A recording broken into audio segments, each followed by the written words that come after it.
Namaste, beautiful people.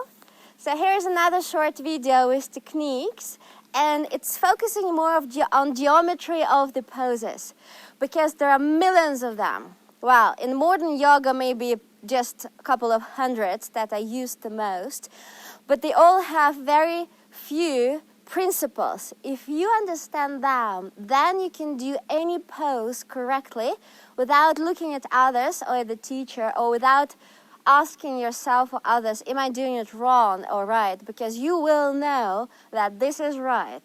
And it's not about any particular style of yoga or school. It's just the basic geometrical principles.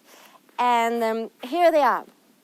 So you have a mat and it's rectangular, which is brilliant because already kind of have guiding, leading lines which you can use to make yourself more, like adjust your self-adjustments correct. So you have a few main principles. One of them is that you have half roughly of the poses when your pelvis is facing forward. And usually where your pelvis is facing, that's the main kind of definition, the core of the asana, of the pose. Like for example, all warrior one poses, which is this. So one leg back, one forward. Arms can be here, they can be here, they can be here. You can be here, or you can do warrior three, which is here. So all of them, the same principle, that your hips facing forward, your rib cage facing forward, and you look forward. So your pelvis is forward. Now, tricky thing is, and funny enough, all the twisting poses have the base of pelvis facing forward. And if you get that, your lower back will thank you big time, and also you will never be out of alignment and out of balance. So it looks like this. So here's your basic twist, for example. I can do it facing forward. So most people would open the hip to the side because it's much easier, because the hamstrings may be a bit tight, the pelvis may be a bit compressed on one side, so you will naturally turn outwards. Now when you turn outwards with the leg but trying to twist the other side with your ribs, it's kind of too much on the hip, on the lower back. Now you're out of alignment, like now, falling down. Most people would feel quite wobbly here, and it would just fall apart. So how to fix that? Remember, it's always forward, no matter what your feet, hands, or head is doing. Start from the pelvis and build up outwards. It's like the sun and rays of the sun going outwards. That's the alignment. So you're here, you reach forward, you stretch forward, and then you turn along this axis.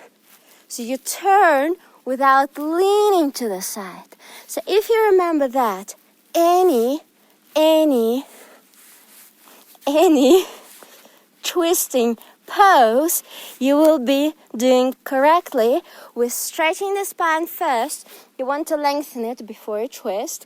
You will build it up from the center, from the hips, from the pelvis, sacrum, sacred part, the main part, outwards. And then your inner thighs engage, you keep your balance. Now anything like this, here, here, here, up, back, anything you do, it's the same principle, hips forward.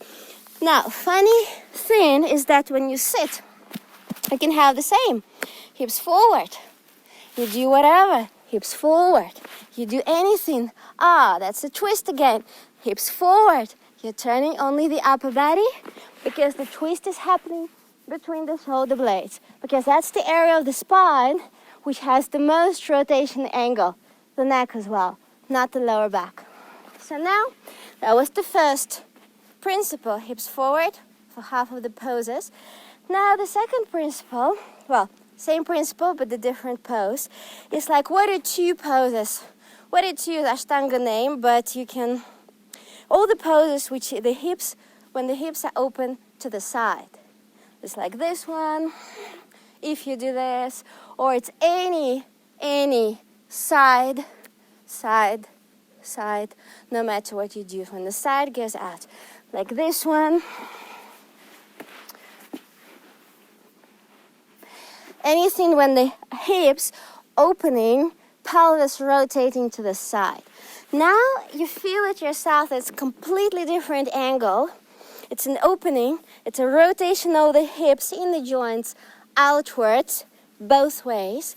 And it's much engagement of the pelvic floor to keep it all together, to keep your centers and balanced. And also the balancing poses like Ardha Chandrasana, half moon, same principle. So you are here, you go up, you open, or if you do arm forward, you do arm forward. But the principle, opening, is the same. So again, it's either forward or it's to the side. Both sitting, standing, lying down, anything.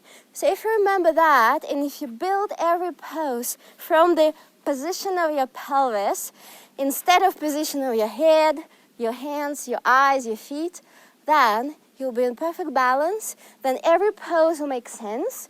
And then every pose will make your spine nice and long. And then you will move from the center outwards. So, and last thing, there are many others, but just for beginners, and I think for most practitioners, that will be enough, more than enough to practice. Another one is where your attention goes. So what do you do? What do you think about? Where is your mind when you do poses? Like, for example, you do your balance. Let's do Ardha Chandrasana, for example, again. So we're here, we're here. You're looking down, for example. You stretch the arm forward. Now, where is your mind? What are you focusing on? Now, most people, and maybe most schools, will ask you to focus on one particular point. But the problem is that our attention can naturally go to maximum 6, 7 for very well-trained people at a time. Now, it's important to remember how the brain works so that the brain can only focus on one thing at a time. So when you think that you're focusing on many, it's because your brain's shifting very fast between the points to create the whole picture as a whole, which is fine, it works. But still, at any given moment, we can train our awareness, and most people only have 6, 7 points to focus on. So I personally think it's quite useless to focus on something which is already working a lot or painful, because your awareness will already naturally go there, because it's demanding your awareness. It's stretching, it's tight, it's uncomfortable, it's painful maybe. Good pain, not the bad pain.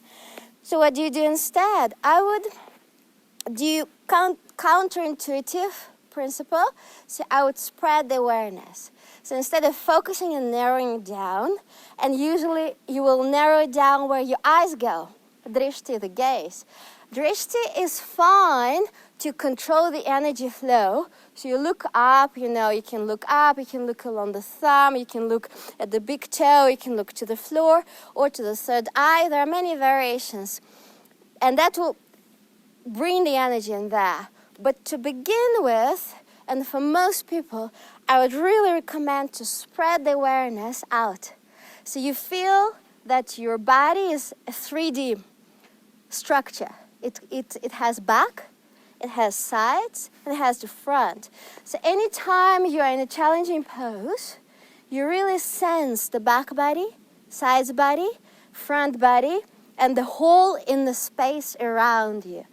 If you do that, any pose again would be strong. It will be energetically dense, intense, meaningful, and at the same time it will be physically powerful and healthy.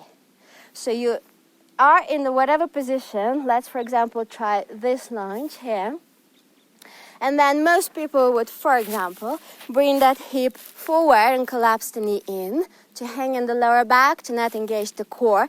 But if you're present in your lower back and the side body, you would feel that the knee going inwards. So you put it back, engage the inner thighs, and you feel the whole body engaging.